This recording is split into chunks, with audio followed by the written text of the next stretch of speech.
I'd now like to move on to the second session today, and I'll hand over the reins of this session to Ian Kwan, who will be the moderator for the session.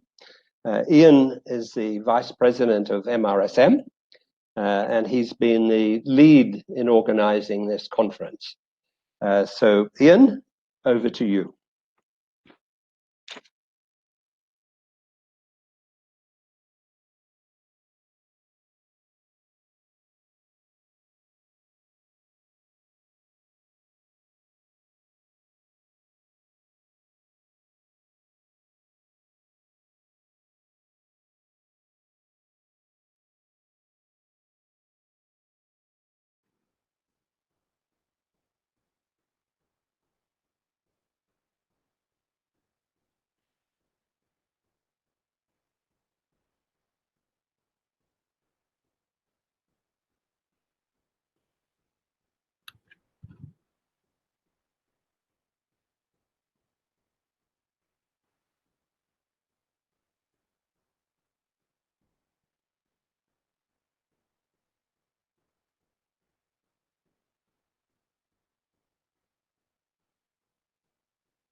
Good morning, everyone. Seems like just now I have muted myself. Vic, good morning again. Yes. Great. Good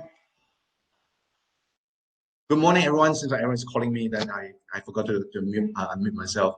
Thanks very much for joining. So far, we have got about 180 people who are already logged on, and we continue to see more joining us. This morning, we have about 300 people who are going to join us soon. And thank you very much for those already on board. For those who are not aware of who I am, my name is Ian Kwan, and I have spent around 20 years across both agency and the client side. And my forte is really in the space of brand building and communications. And obviously, I'm the VP of MRSM and working with the team to organize our first ever webinar annual conference. And I'm really glad that I have an opportunity to moderate today's first session with three gentlemen. So I will be introducing three of them very briefly, and then they will take us through a very interesting journey in terms of sharing their insights with us in the next 1 hour or so. So let me introduce first Konesh Kochel. He has spent almost his entire career in the telco industry across multiple countries. All right, and he is really a real guru in telco industry. He has been with Airtel, Aircom across different markets, India and Malaysia. And as of now, he is with Huawei in Kuala Lumpur. And Konesh is the Director for Industry Ecosystem Engagement, obviously with Huawei, and we know how Huawei has been expanding aggressively in the last half a year. So there'll be a lot of interesting insights coming through from Konesh. We also have Kenny. So Kenny coming on board, yes. Kenny, he is another guru, but he's a different space. He is a guru in the advertising and creative agency world. He has been with G2, Momentum, McCann, which are the bigger agencies around the world. And obviously, he is currently the CEO of Geometry, which is the integrated creative commerce agency part of WPP Group. And obviously, he is also the council member of 4As of Malaysia. So welcome, Kenny. And finally, we have Philip Lampriya. Again, he is also another guru, but he has been like traveling from one end of Costa Rica all the way to Mexico, to US, and now he's landed in Malaysia. He is the head of planning and strategy for Geometry. I would say probably, Philip and Kenny are the partners in crimes in delivering remarkable work for their great clients. So thank you for joining us, guys, and welcome. I think just to set a context right for today's conversation, right? A couple of things I want to quote, and also for the audience. If you have read some of the latest articles in the public domain recently, the first one is the Economy Southeast Asia 2020 report, which is the joint study by Google, Temasek, and the Bain Group, which has kind of indicated quite interesting points. Number one is that the report says 9 out of 10 of the people in Southeast Asia are very likely to continue to use the digital services after the pandemic. Now, this is a very, very high indication to us that their propensity and their inclination and their readiness to continue the behavior that has set forth by the pandemic. And it also estimated by 2025, which is just about a few years from now, the online commerce sales in this part of the world, Southeast Asia, is estimated to be around $300 billion. Just look at the magnitude of that, right? So it is all about the dollar and cent that we could generate. Now, all is happening in the digital space. And in another study by the Economist Intelligence Unit, EIU, is telling us another area about IoT. They're saying the IoT, Internet of Things, is a point of no return, and it is at a tipping point right now. And again, they're estimating by 2035, around the world, it could have close to 1 trillion objects that will be operating on the IoT platform. And let's come closer to this part of the world, which is in China, with the 11/11 sales, which just concluded not too long ago. And a recent report just came out. Quite interesting. This is direct from Alibaba. 250,000 brands have engaged 800 million buyers, all within 11 days. Imagine that, guys. Engage 800 million buyers within 11 days. The scalability of that, the magnitude of that is huge. And interesting finding is that where they found out the older buyers, the profile of older buyers have spiked, increased by 300%. What is it telling us? The older consumers, we thought now they are not onto the digital, but 300% increase. And I believe it will continue to spike as time comes. And they also found that the digital native brands, which means the brands which are only focusing and leveraging the digital platform all this while, 350 brands have emerged as the top brands within each of the categories. So all these are very clear and telling and real signals that the digitalization is a point of no return. So the tsunami of digitalization is coming already. So therefore, back to the main theme of today's conference is, what is the role of data and consumer insights in the success of digitalization and IoT? So to kick off the session, we need to talk about one thing, which is very important, the backbone of digitalization, which is the network. And we're talking about 5G. And this just came on board not too long ago. 5G. So it's expected to make a break. It's going to bring our real physical world to the digital realm in no time. It's almost that kind of visualization. So let's not wait too long. Let's welcome Konesh. Konesh, he will bring us through his thoughts and his insights into 5G. So pass it on to you, Konesh. You may need to unmute yourself. And for Connie and Philip, we'll come on board in a while. Over to you, Konesh.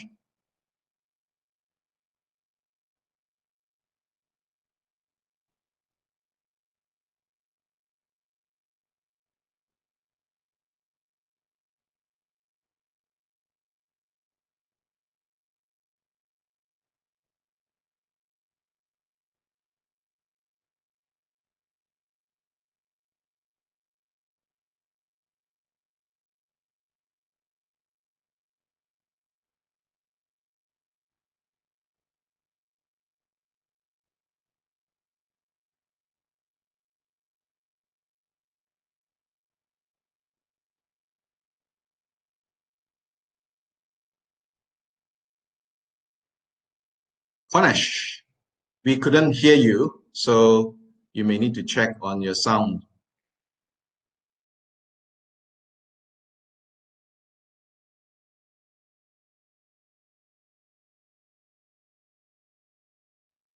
No sound yet. There you go. We are in the world of digitalization. Can't hear you.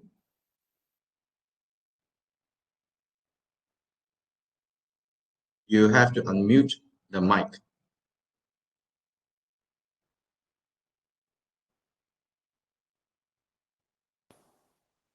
Yeah, can you hear me now? Yes, brilliant. Thank you. All right. Sorry. That's one of our roles as well, to simplify technology and solve those problems around technology. Sorry about that. Now, I hope you can see my screen as well.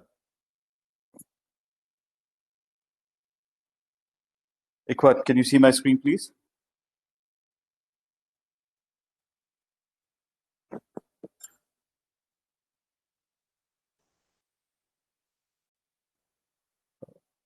Is my screen visible?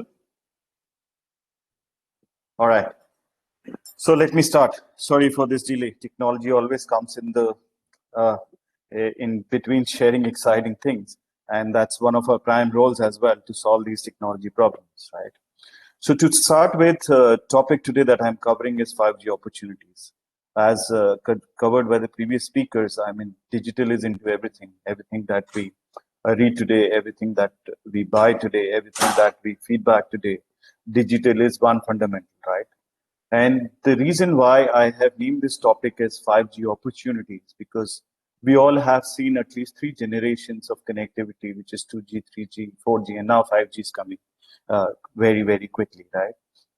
So with the previous technologies, we have found that 2G was related to voice, 3G was related to internet, and 4G was more related towards video being available, right?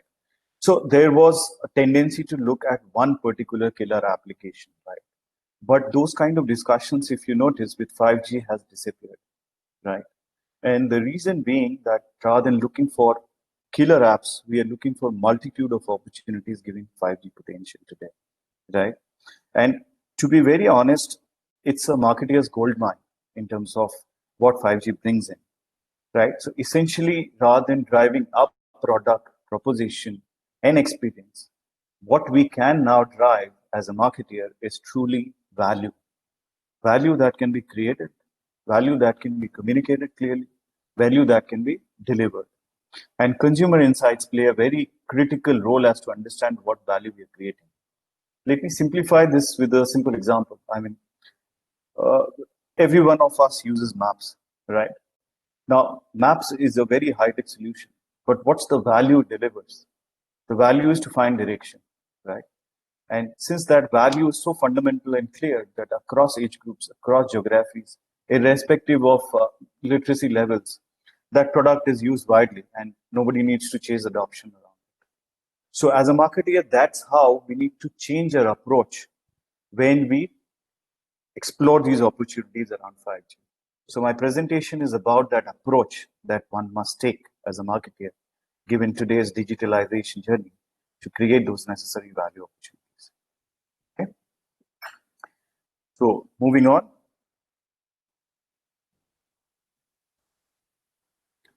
What is happening today? We heard from the opening speech, there are sustainability targets that has been set across by over 170 countries who have set 17 specific targets called SDGs or Sustainable Development Goals, which includes from removing poverty to enhancing education to getting renewable energy to developing infrastructure, smart cities, and you name it, you have it there, right?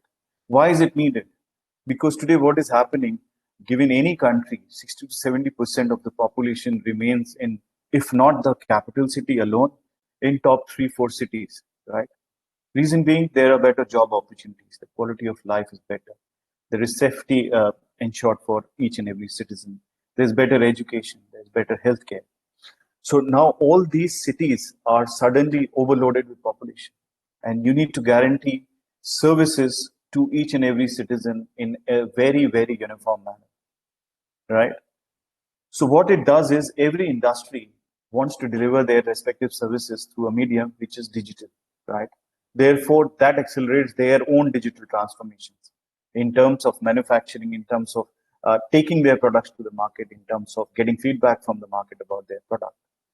Now, once they go digital, they want to improve the consumer experience, right? That's where the value comes in, because if the consumer experience is good, money will come in, right? And there are sector-specific solutions. Now, one very easy example to understand scenario-specific solution is addressing the COVID situation, where ICT, the connectivity infrastructure, 2G, 3G, 4G technologies became the critical infrastructure to connect when we all went indoors, doing our business and getting our online education and healthcare, right? So what it is all doing is that it is converting all our physical world transaction experiences, exchanges, interactions to a digital world. And therefore, it is giving rise to digital economy. This was again emphasized by the opening remarks from MDEC. So what is the common fundamental growth enabler? That we need broadband connectivity. Data center needs to be there, which can process all the information that we are generating and utilizing digitally. There needs to be a cloud so that we have necessary efficiencies in those technology so that we can address affordability. Of course, big data, IoT, these things help us sense those data, gather those information, which are a goldmine for us as marketeers, to generate necessary insight, to understand before we run into product proposition and solution, what is the problem at hand? Because till the time we don't identify the problem clearly and scalability of it, your product or proposition will not create value, right? And artificial intelligence, last but not the least, that gives us an extended hand where we cannot reach physically, where we cannot think as a normal human being to gather those insightful data in addition to what these fundamental layers can do. So why is this fundamental now? Because everything is getting connected, starting from our refrigerator, ACs, cameras, to our cars, to traffic signals, to healthcare. Everything is getting connected. And everything is sensing today. It is capturing some data from our location to what kind of interactions we are doing, so that when we experience the product or service, we get the value out of it, right? And all things are becoming intelligent. There is some decision happening everywhere. Previous example, the maps, the value to find direction, it also takes decision to tell you if a road or a particular route has traffic, you can take an alternate route. That's the intelligence that is coming to the last mile, if I may call it. Okay. So what it is doing, as we understood in previous speeches, that every industry, be it finance, be it healthcare, be it education, be it agriculture, consumer marketing, be it banking, everyone wants to digitalize. But given in this curve, they are all in different stages of digital maturity, right? Now, if you were to target as a national plan to drive digital economy, all these in the long tail bottom line needs to be brought up at the same digital maturity level. That's where we come to simplify technologies, to get these ICT infrastructure solutions so that all of us can take this digitalization journey in a very uniform manner. Now, whether it is worth it, of course, there has been ample amount of studies, and COVID has proven that these solutions can bring in money. So by 2025, there are trillions of US dollars incrementally predicted from each of the industry in itself, right? So therefore, everything is coming together to work towards the digital economy target of a nation, right? Now, how is 5G unique? Okay, 4G could do virtually everything that today 5G talks about in terms of IoT connectivity, getting some intelligent data and stuff like that. But the problem with 4G was that it was not scalable. Okay, today if I want to digitalize a manufacturing process or an assembly line for a factory and use the same network for consumer internet, which is for yours and mine video usage and home connectivity, the 4G as a technology would not be enough, right? So therefore, there were three key aspects which were lagging in previous set of technologies was to support very, very high speeds in terms of Gbps for a particular connection for a particular area, to multiple thousands and thousands of devices. When I say devices, it's not just smartphones, it is those sensors which could be as small as monitoring your electricity consumptions digitally, right? But at the end of the day, the more sensors you have, they eventually need to be connected through some connectivity infrastructure like 3G, 4G, right? So having those millions of connections per square kilometer, while ensuring that each of us as a user get 1 Gbps kind of connectivity, was earlier not possible, but simultaneously is possible in 5G.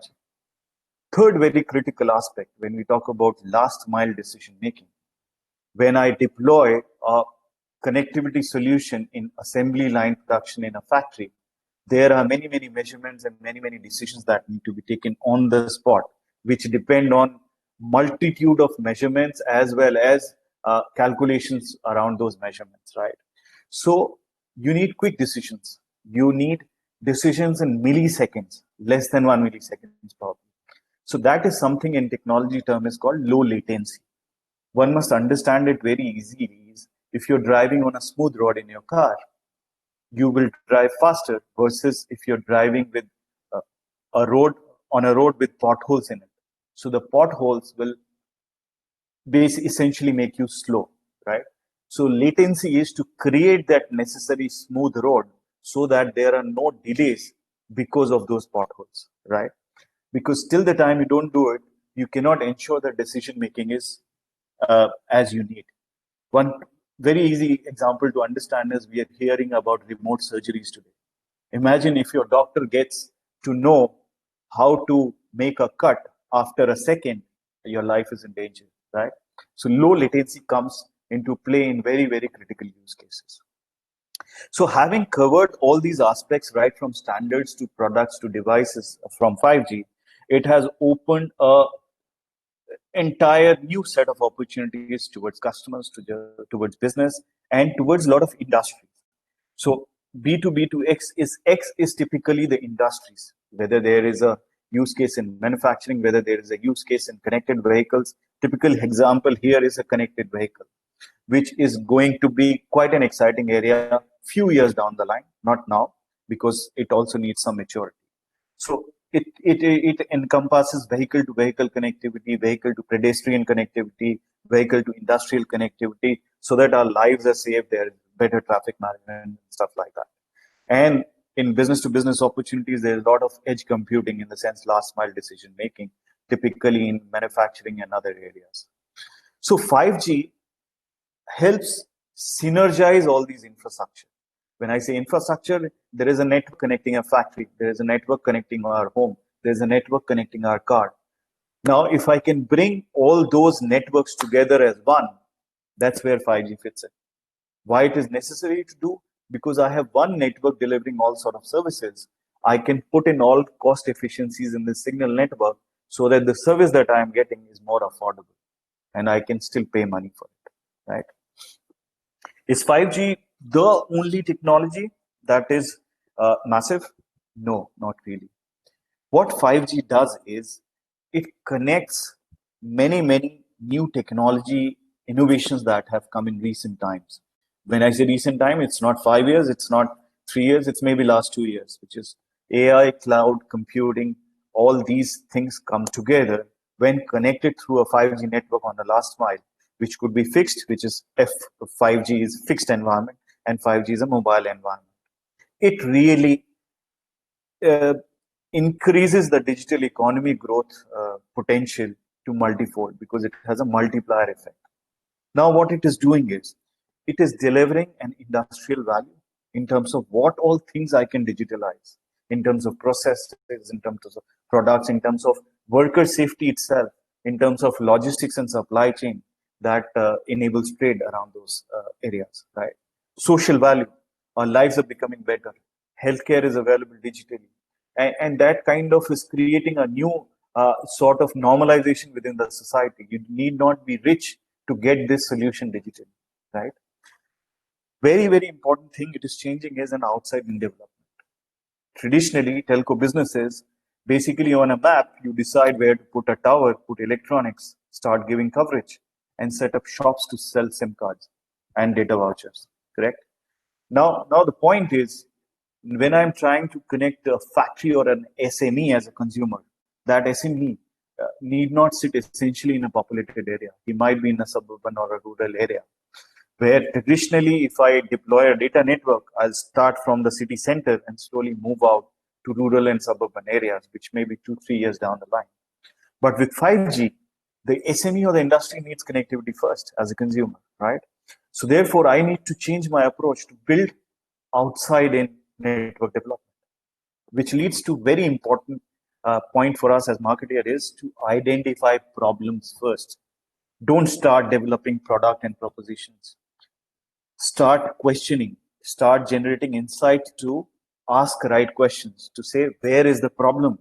Is that problem scalable enough for me to put technology there?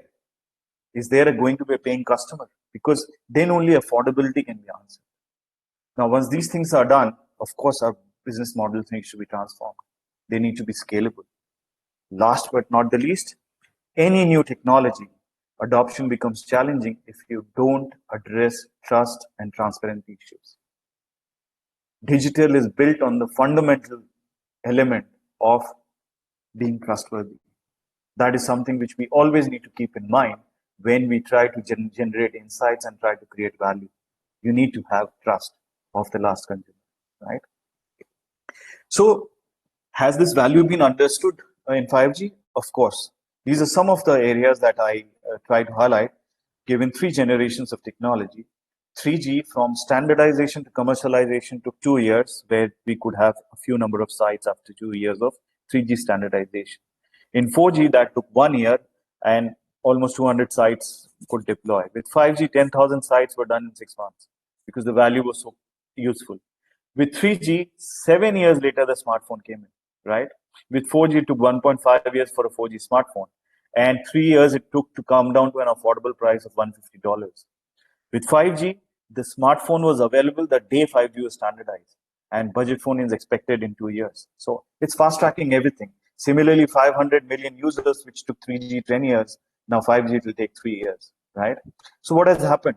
Today we have 5G standardization happened last year, July. Today we have 115 commercial networks, 100 million plus customers in 47 countries. There are 500 kind of devices and standards are being frozen for next generation of 5G, right? While this was all happening organically, we were trying to do standard product marketing and sales. COVID hit us and it changed our way of life, changed the work location, changed the way we were educating ourselves, changed the way the governments were extending their services to the public. So there was sudden need for expansion of these capacities, connectivity everywhere, indoor experience was to be improved. There was need for plug and play service. Now, what happened to the 5G use cases that we were trying to do academically? Did they actually solve some problems? These are some examples of countries nearby, Thailand, Cambodia, which could be connected through 5G immediately, which were still academic, but they turned into real solutions where hospitals could be connected. Robots were used in China and other countries to serve them, where physical contact was limited, right? Especially AI-based solutions where CT scan preliminary report could be out in a few seconds, right? And public health, public safety could be monitored. So these use cases which we were trying to explain to people came into reality and explained the value there and then given the situation. So what happens? Now we try to map problems and solutions on each of the verticals. These are 3-4 matrices that we need to look in terms of insights. Whether they are mature enough, can be deployed tomorrow. Whether there is money to be made, that is the size of the circle. Whether there is low latency requirement, which is the border of the circle, to say the thicker the border, the more latency requirement it is because it is still 2 years away. And whether you need, so whether you can solve that problem with a 4G network or a 5G network. So this helps us understand whether to target a consumer first or an industrial use case first. What it does is, because the most important aspect of business is to have a paying customer who is willing to pay. So these are some survey reports where with 5G, there are consumers in home environment willing to pay you more because they realize that value. Specific expectations that young user is looking for experience and quality. Typically, users like me, we are looking at cost and reliability because of the functions that we do.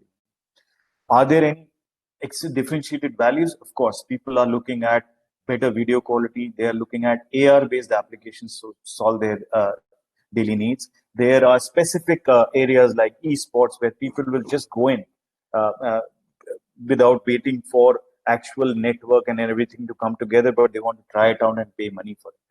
So there is a scalable demand identification that we need to carry out. Why? So that each of these experience of today's services using voice, looking at video, and integrating with new services like immersive AR, VR calling, and simultaneously doing many things. Over 7 billion connections that we have today, we can create some differentiating values so that revenue can start coming. Now, having done that, we need to change our models. Gone are the days where we would have a kind of volume, time, and speed-based models. Now it is what problem you're solving, whether you are improving my assembly line to connecting my courier services through drones and visual kind of aid. Therefore, people are ready to pay those values. Your proposition needs to communicate those values, right? Now, how do we strategize then? We need to see how can you use the existing networks for a coordinated development? What kind of use cases fit in that space? How can you solve consumer problems with AI, cloud, big data, Gaming is one area, big area, which is coming, which is getting addressed through here for especially the younger generation. Last but not the least, there is no fun, clear winner in 5G. It's an ecosystem approach. It's an ecosystem effort that is required. So, because we need to understand what problems we are for, so we need to talk to that industry, right? And that's where we come in. So we are not working alone. This is something which we have created in multiple countries, where we create partnerships, where we get into partnerships with industries, people like you. We have a joint innovation center where we simulate these environments, not just technology, but also how do we monetize it and turn them into real-time projects in terms of drones and wireless e-health and all. Because what we believe is, this is an African proverb, is to say, run, if you want to run faster, run alone. But if you want to run further, which is where 5G is taking us, we need to run together. So that is all I have. I hope this was useful to you, and happy to take some questions later. Thank you so much. Thank you very much, Konesh. Interesting point, because as I mentioned, 5G is the backbone to all the things that we are talking about now, is a backbone to all the things that the world is looking forward to. Whether or not the success rollout of 5G, be it around the world or in Malaysia in particular, that is going to play a very pivotal role.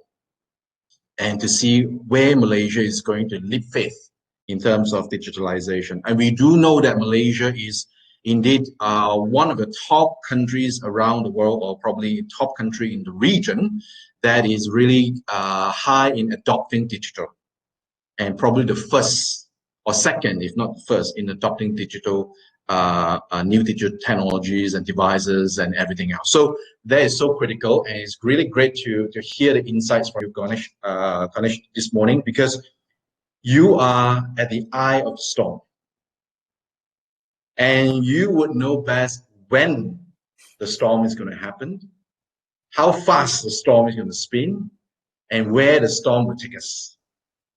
Yep. So therefore, having you on board sharing these insights, I thought is brilliant, and is making me, and I believe all the rest of the audience here, full of suspense and lots of anticipation.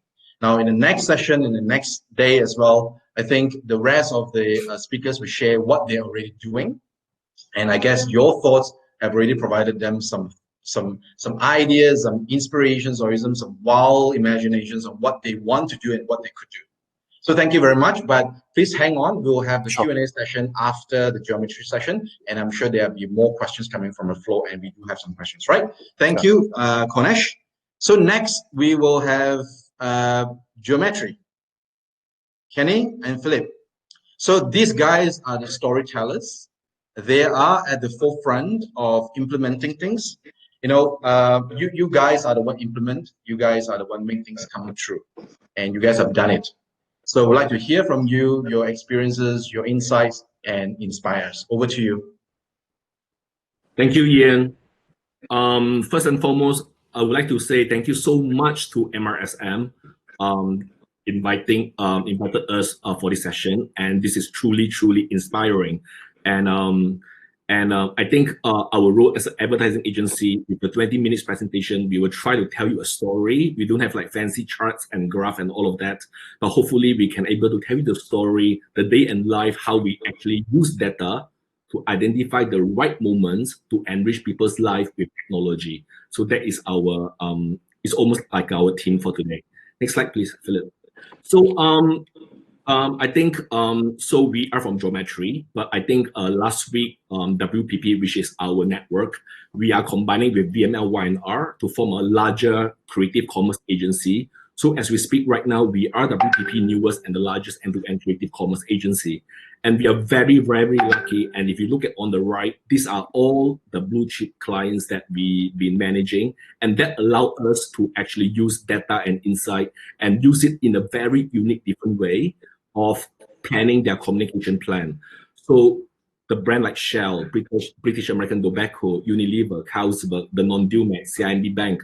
So these are some of our key clients whereby we actually plan total 360, an integrated service powered by data and technology to make things happen. Next slide, please. So reimagining commerce is really the key words and is our DNA when it's come to our creative commerce.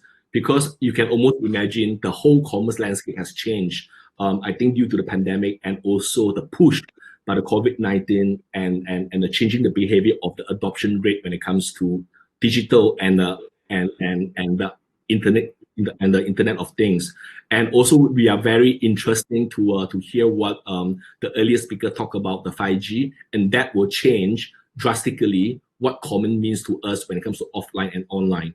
So in a nutshell, I think using data is very, very important. Gone the days that we present anything, any ideas that inspire the client based on gut feel, let's go for it. We know that's going to win and it ain't going to happen.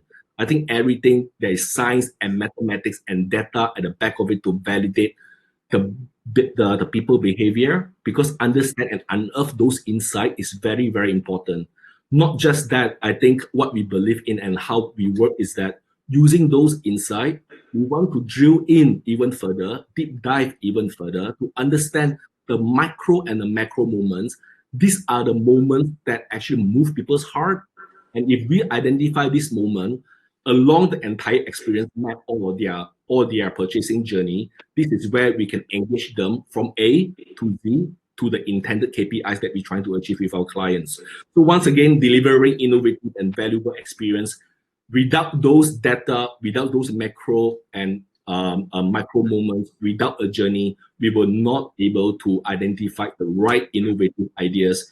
For example, a quick example, right? And I think if we were to create trial, I think the moment had changed, the insight had changed, the behavior had changed. We no longer give wet sampling pack at the supermarkets, right?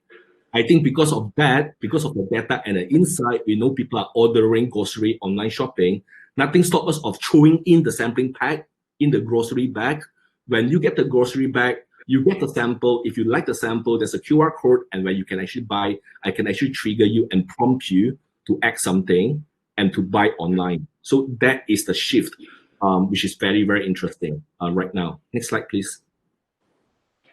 So I guess the world is really changing. I think we are changing into the world whereby the possibility is immense with everything that we are seeing right now. And I think I'll pass to Philip to tell you some of the things that has changed, especially in the year 2020. Over to you, Philip.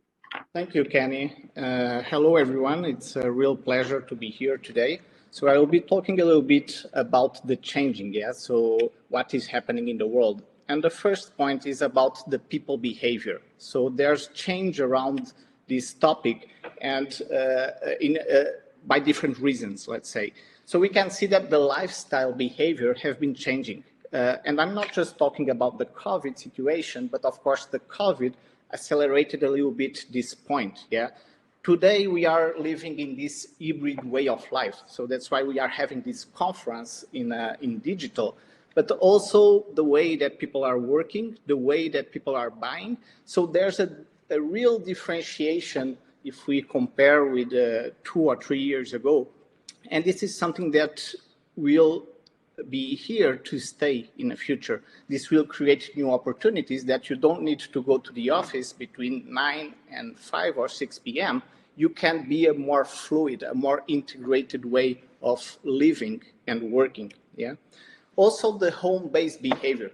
So in the past, if I wanted to go to a museum or if I wanted, the kids needed to go to the school, of course they needed to go physically.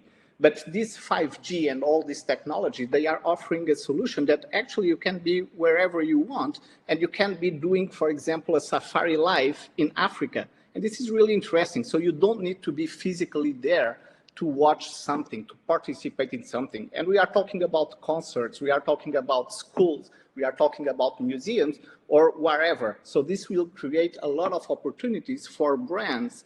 And of course, this will help the people to experience life, okay? There's also the purchase behavior, okay? So people today, they decide what, where, and when, and how they want to buy something. They can go to a physical retail, they can go to a e-commerce platform. We already talk about the 1111 here today. So actually you can buy anything. Even in the US, you can buy cars online. So they have, of course, they offer you a solution that you can look the car in 360 angles. you can see if there's some kind of, if it is a second-hand car, if the car has any kind of issue, and you order the car and you receive it.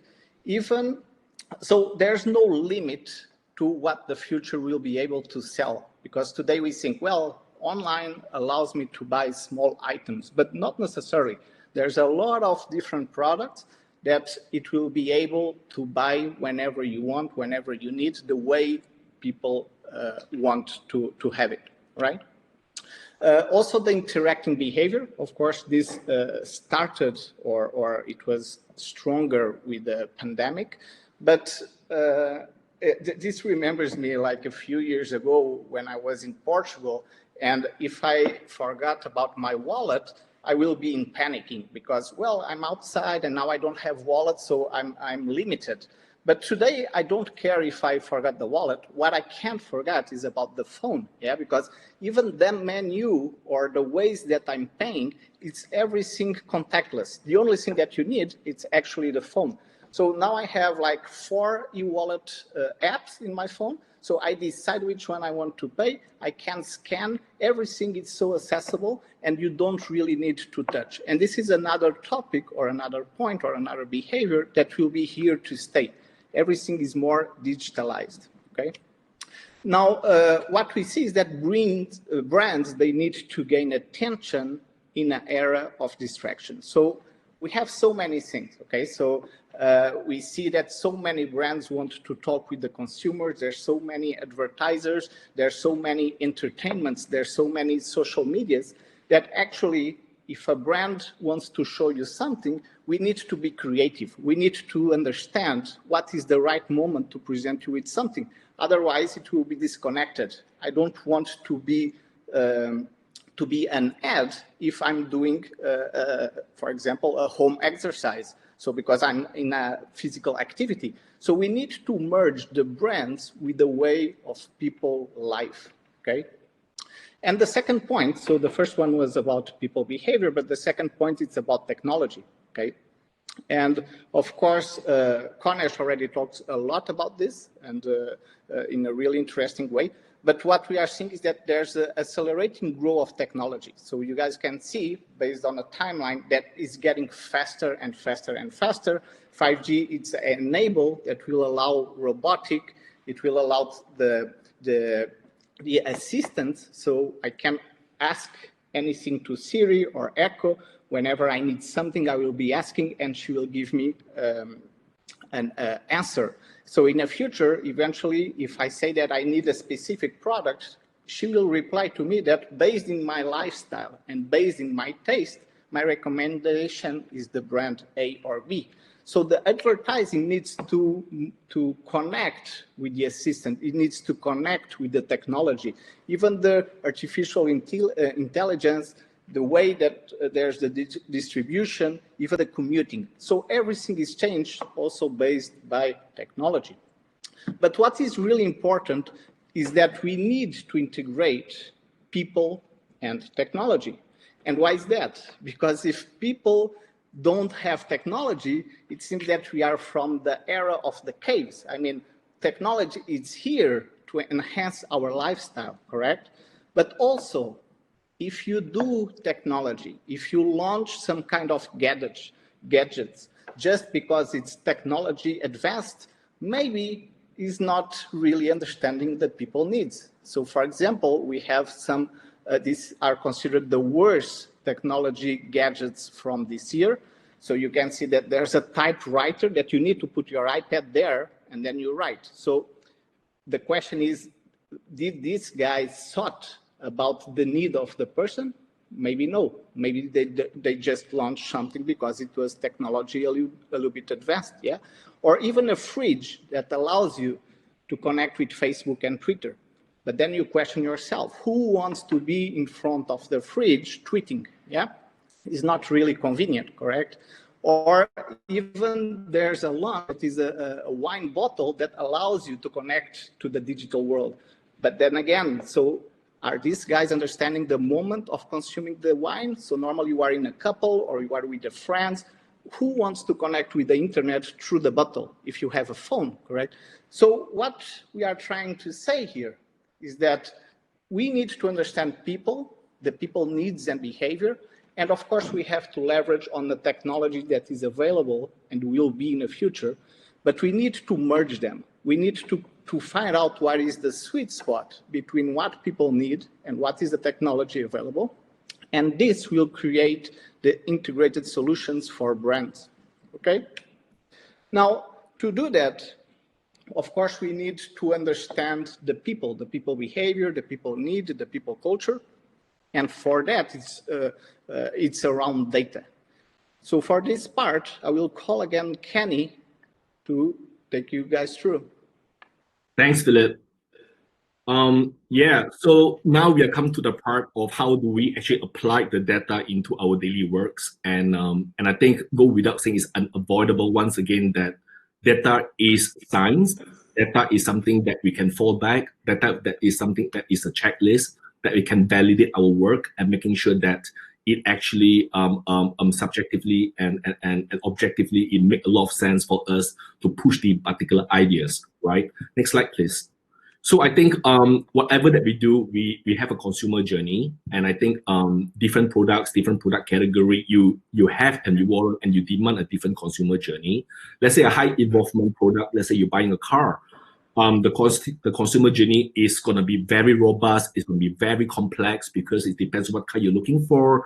You might go into online to do your research, and then because of the pandemic, because of the moments and the behavior and the data that show us that people can the test drive is very important.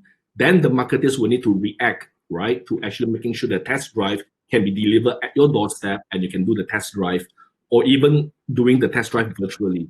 So I guess unlike buying a bubble tea, and then I think the customer journey is even smaller because you look at the review, you just go to the shop and you buy the bubble tea. So different customer journey really give us a lot of data, a lot of insight, and a lot of different journey to actually map out the entire experience and to understand where is our customer and shopper got trigger from, and how do we actually lead them for our intended KPIs, and most of all will be conversion.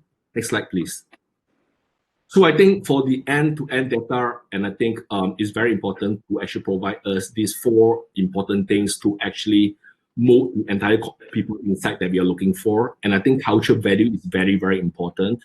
Day in, day out, year in, year out, we know in Malaysia, festive is so huge, right? Christmas is coming up, Chinese New Year is coming up. But with this pandemic, the moments will change, the people will change, the people celebrate will change, the people buying stuff for Christmas, right? And to deliver to their loved ones. Those other things will change. The channel will change, the payment gateway will change. Hence, we need those data to understand their insights and how do we engage them in the right way and to create the change, right?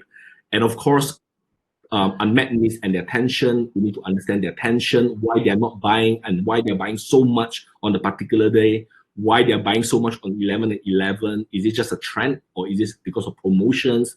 These are all the data will then impact the people inside. And of course, it's also a trigger media consumption channel by mission. And last but not least is really to understand the product and the service usage at the end of the day when we want to unearth our people insight to give us more stimuli when we create our ideas and the campaign for our clients. Next slide, please. So in what the simple DNA that we look into is that having the insights, having the data, understanding the people's behavior, understand all the quantitative and qualitative data that we put together. What we really want is to understand the moments that really matters to them. I guess we all agreed that before the pandemic, I think the moment that matters to us is so different. And right now, the moment matters to us at home has been increasingly very, very important because we work from home, our kids having homeschool. So the likelihood for us to do more activities or to actually do the activities like working out, gym, doing it at home, or to buying things at home and going online will be increasingly very, very important because the moments that matters has changed. Next slide, please. So I think it's very, very important for us to understand first and foremost the different product category. Different product category will have a different journey, and those journeys become even more interesting because right now if you look at our COVID cases, it's fluctuate. When it fluctuate, the movement changes. And the movement changes, we need to know. Once we got the data, once we got the insight, then we understand the changes of those micro and macro movements, and how do we then cleverly engage with them with those moments and change their behavior to act, to buy, to viral, to comment, to review, to suggest. So these are all the moments that we really, really need. And it becomes so powerful if you understand those micro and macro moments throughout the week, throughout the day. If it's a festive campaign throughout Chinese New Year, from the first day to the last day, which are those moments that we can engage with them in the right way because we have the data and the insight to support that. Next slide, please. So I guess we try to keep it short because I guess we have some recent work that we have done that we would like to showcase to you, some of which are awards-winning cases. And these 3 cases we would like to demonstrate to you because the usage of data and insight is drastically different. One, we use it for the purpose of locating the right Ramly burger in town, and how do we then viral it and get people to get excited and hunt for the best Ramly burger. We need those data insight, right? It's amazing.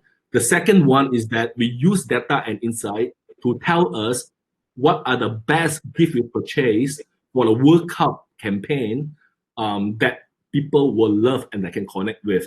And last but not least, one more case study is about using data and technology and to connect with the millennials in a very modern era. So I will pass it to Philip to share the cases, and then I hope these videos can encapsulate the 1,000 words that we just mentioned earlier. Thank you. Thank you. Yeah, so these 3 videos is to show how can we connect a little bit the technology that that allow us to do or give us opportunity, but that with the insights is something that we always need to merge. So we need to understand, and then we leverage on the technology. So the first one is for the Unilever. So actually is a different case because it was based on lady choice. So it's the mayonnaise. So they say, well, we have the street vendors of burger people that they are selling the mayonnaise inside the burger. So how can we make sure that they will sell more and more burgers? Because if they sell more burgers, then automatically we will be selling more mayonnaise. So we went to the office, of course, the agency tried to identify what is the angle or what is the idea. And we started by identifying the data and insights, how people behave, to see how can we help our client, but also how can we help the street vendors, okay? So I will be trying to show the video here if we have problems, because normally whenever we talk about technology, there's always some issues, yeah? These have been happening with Microsoft conference, Apple conference, everywhere. So if the video is not really good, don't worry, because I will give a small summary at the end, okay? But let's try.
Okay, so hopefully the video was good and also the sound, but I will explain the main insights. Of course, this was a big work that we did backstage, let's say. But the first thing it was to try and identify what people were searching around data and around Google Analytics and searchings, yeah.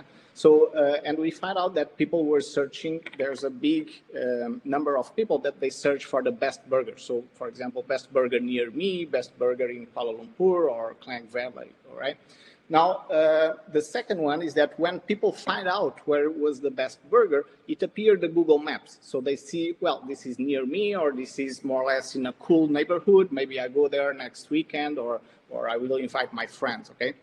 And the decision which one they should go, it was not just about location, but also about the reviews. So if they start seeing that a lot of people are talking about this burger joint or this new place, they will be, well, this eventually it's good because people are talking about it, yeah?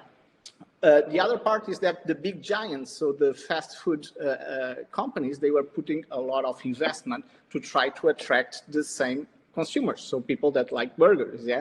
And what we identified is that how can we sell more mayonnaise through the street vendors if these guys actually, they are losing the ground. So they are not in Google, they are not in Google Maps, they don't have reviews, and they don't have the budget of the giants.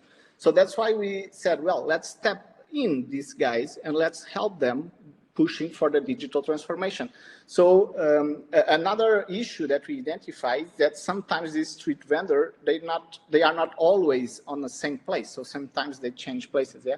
So with this platform, it was allowing people to give reviews, to comment, to play some games there, to have some promotions. And of course, the results, if you guys saw in the video, it was really good, okay? So the second one, Carlsberg. So this was for FIFA World Cup, okay?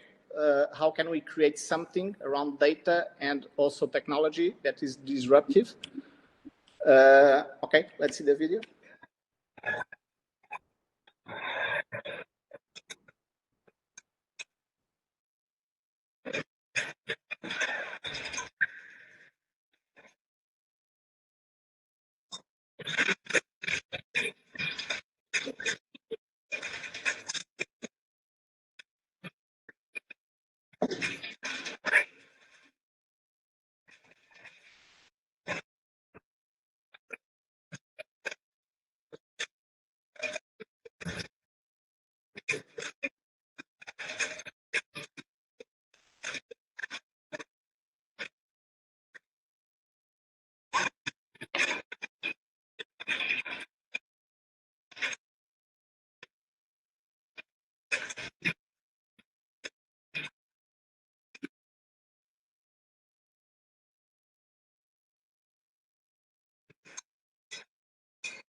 Okay, so it seems that the video or the sound is not really good for all, but so we have the campaign of our clients here, Carlsberg, okay, and they said, well, we want to do something in a World Cup, but we are not the official sponsor, so how can we win a little bit the moment with them, yeah? So we said, all right, let's understand how people are looking for the World Cup. So we understand that, well, people, they want to watch a World Cup because they love football, and they think that beer is the perfect match, depending on the hour, of course, but they think it's a perfect match. Because if it is at home, or if it is in a bar, or anywhere, sometimes you will have your friends or your family, and eventually you'll be drinking something, okay? So based on that, we start understanding, and we find out the insight that, well, Malaysia, of course, is not in the World Cup, unfortunately, so they need to support a specific team, yeah? And Carlsberg, they wanted to start branding the flags of the nations in packaging and do a lot of stuff. But we said, well, we need to wait because let's understand what team Malaysians are supporting. So we created a big research platform where we tried to understand what was the main teams that they were supporting. And surprisingly, Argentina wasn't even there, was Portugal. I was really happy with that. Thank you, Malaysia. And we started giving passports to them, and we started interacting with these people depending on the passport. So people were able to participate online and offline with engagements with the brand that were supporting their passion. So we said, well, let's push for this. If you are supporting Portugal, we'll give you some materials that you can support in a better way. And people, they were really excited. So they start celebrating World Cup with all the euphoria in an interesting way. So this was what they were looking for. And of course, the results were really, really good because we started before the World Cup and we extended, even after the World Cup, we continue creating some engagement with them. And the second one, I will not go through the video, okay, but how CIMB Bank used the technology to create a music, a symphony, okay? So we call this the Sound of the Nation, was the Malaysia Day, and let me change, all right, for the inside here. So we changed it here. We understand that CIMB always stands for unity, okay? And of course, the occasion was the Malaysia Day, so we need to create something that connects with everyone. Then it seems a simple insight, but we said, well, what all people in Malaysia they have? Well, they have a phone, they have a smartphone. And what all the people in Malaysia they like, and they like music. So we start using the technology through the phone that you are able to scan your face, and this scanning allowed to create 3 musical notes, okay? And with the musical notes at the end, we created a symphony that is made by the all Malaysians, yeah? So this was also something really interesting. But the conclusion here is that everything that we do, and we have been doing this for the past few years, but we are pushing more and more and more, it's exactly using data, understanding people, and leverage on technology to make sure that the brand creates something relevant for the people. How can we enhance people's life in a more positive way, in a more engagement way, that we can gain their attention and their preference, of course. Okay, and that's all. Thank you very much.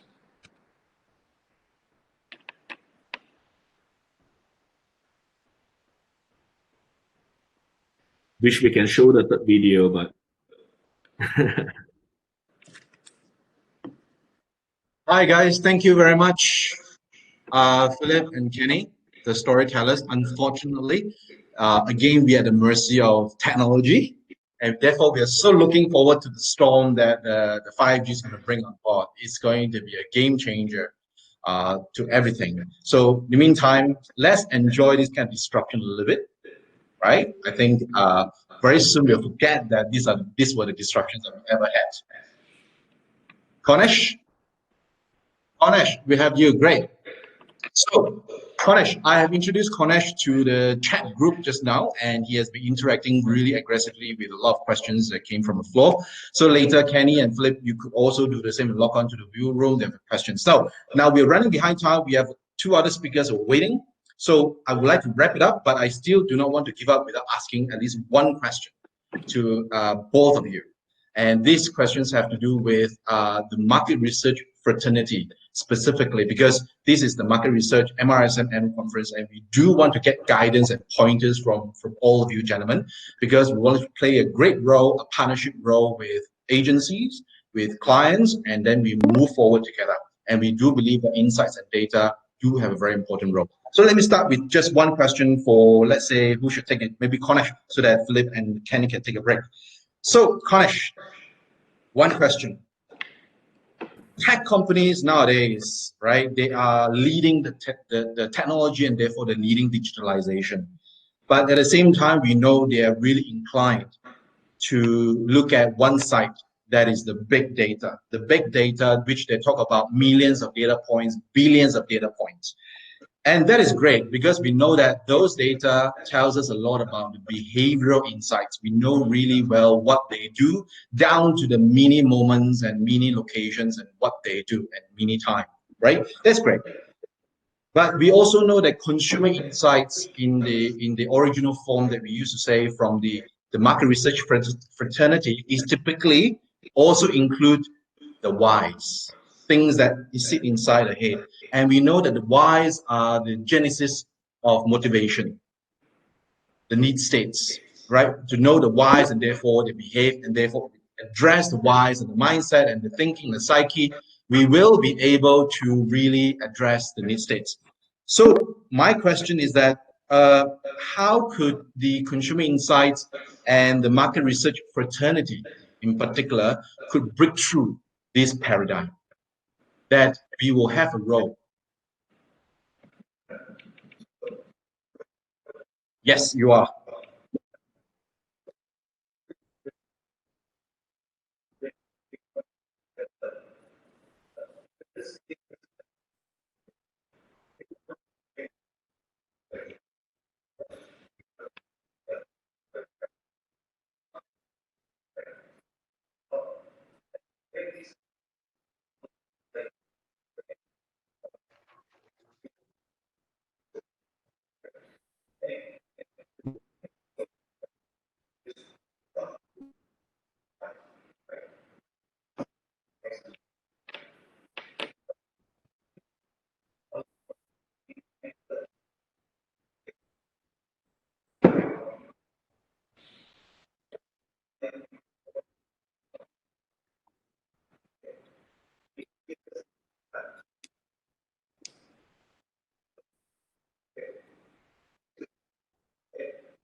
Ah, there you go. Konesh is out.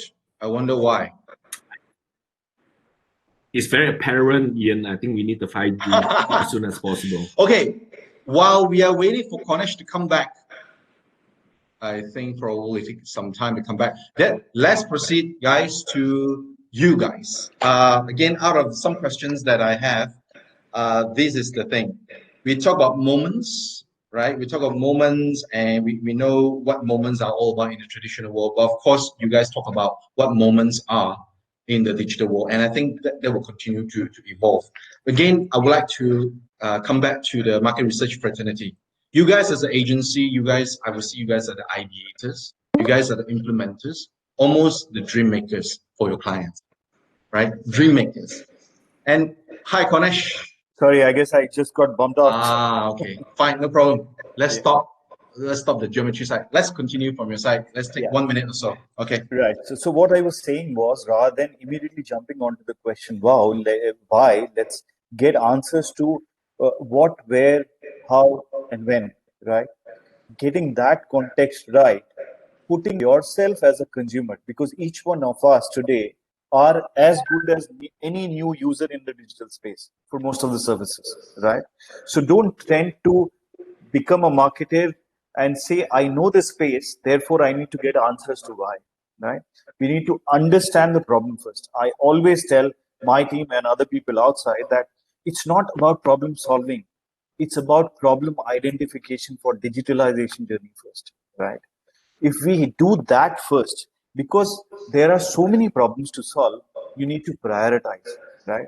Probably that guy doesn't need a digital solution in a particular problem at this moment, because it is not going to be scalable enough for all of us to make a business sense out of it, right? And if there is no money, soon you will cause fatigue into the whole ecosystem, and we will say 5G is not working, and that's not going to be true, right? So therefore my take would be, rather than focusing on why at this moment, let's answer the other 3 W's in 1 H, right? And focus insights around that, gain as much knowledge as possible around that, and put yourself as a consumer, and that will give you a good visibility into what you're trying to do. Thanks, Konesh. I particularly like the point that you mentioned that there's so many problems there, and we can't be possibly addressing every single problem. We need to prioritize, and therefore we need to understand the problems, the problem identification. And I guess that is a message that the market research fraternity need to take away and think about. How can we, as a market research insights consultants, actually play a very precise role in this very complex world, and instead of trying to say we know everything, because there are many other sources of data insights coming through. So thank you very much from a tech mind, and it's always tricky for me to get into the techie minds of people like you and the rest. Thank you very much. So now go to geometry, back to Philip and Kenny. I was saying, as an agency, you guys are ideators, implementers, you guys are dream makers to me. Now, you are also expected to have data, stroke consumer insights to back up, right? So my question is that what are your current most common and reliable data sources that you use right now to help you to shape your strategy for your clients? And at the same time, what are the usual challenges that your clients throw back at you pertaining to insights? We want to hear your world, and therefore we know what we could do. Yeah. So, but based on the first point, we work with several partners that bring data to us. So, research companies, sometimes it's digital companies, sometimes we do our own research depending on the brief and depending on the need. Okay. So we try to work with different partners to make sure that we connect everything and we can show to our client what is our findings. So it's not just the journey on digital, it's not just the journey on a physical, but it's everything in a holistic way, everything integrated. Yeah. So and with that, of course, it depends on the brief from the client. So what is the need and the objective of the client? This will change. So sometimes we put more focus on market research. Sometimes we look a little bit more of behavior or needs, depending. Now to the second point, and I will catch a little bit what Konesh was saying, that many times we face exactly that problem. So sometimes the clients come to us saying what they need. I think my dog wants to participate here. She likes also the people behavior. So wait. So I will catch the Konesh saying that sometimes the client all send to us what they want, but they don't show us what is a problem that they need to solve. Yeah. So I will say that when we integrate everything, it will be easier to create solutions.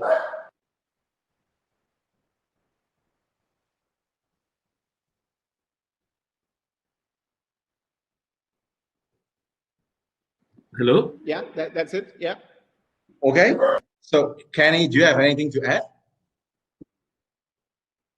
Nah, just gonna build on what Philip just mentioned, and I think just back to basic, even back in the old days of advertising, and I think Ian, you know that very well because getting to know the demographics and the psychographics of a target segment is also very, very important as a stimuli for us to create ideas, to create campaigns for our clients. But I guess what we're trying to say is that now things has changed. Because of the complexity of the omni-channels, people are buying from all sorts of channels in a unified commerce, be it offline and online. And also there are a lot of tools that is available for us to get those data, right? Unlike before, when digital and Facebook just hit the market in 2006, no one got the idea how to actually evaluate 1 million likes. Okay, I hit my KPI already. What that means is a 1,000 like transfer to the next step. Is it ROI already? Is it transit to sales? But I guess now we have a lot of robust tools with all the partners and vendors and clients alike. We are now well equipped and well educated to understand that things can be validated. There are science behind it. Let's not take a shortcut. Let's making sure that the money and the investment are invested in the right way. And all this ROI can be measured.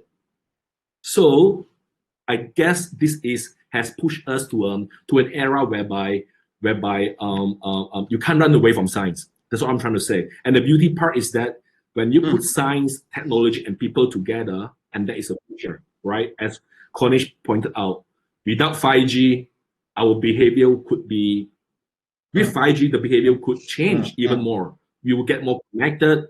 We are faster buying stuff. The macro and the micro movements could change drastically. And I think it's really interesting very, because very from a market interesting research consulting perspective, fraternity, we could be thinking that, look, you know, we just ask consumers and therefore we should know everything. And that should be the genesis, which is true, the genesis, but that is just one of the many puzzles. So I think the mindset has changed to be really holistic and inclusive. and work closely with agencies to really get as much data points as possible to have the best understanding, probably 70% of the best understanding, not 100%, because it never be. And plus, I think the clients have a very important role to play, to share precisely as much as possible their problems, like what Philip said, share the problems. And back to what Cornish said, have they identified the problems? And with one thing very clear in mind and ever aligned, then we should be addressed so that the focus is the same. So guys, thank you very much for today's session. I thought it's really interactive. And do guys join the viewer session. So next, I'm going to pass it back to John to take on to the next session with Behind Schedule. Thank you guys. Thank you.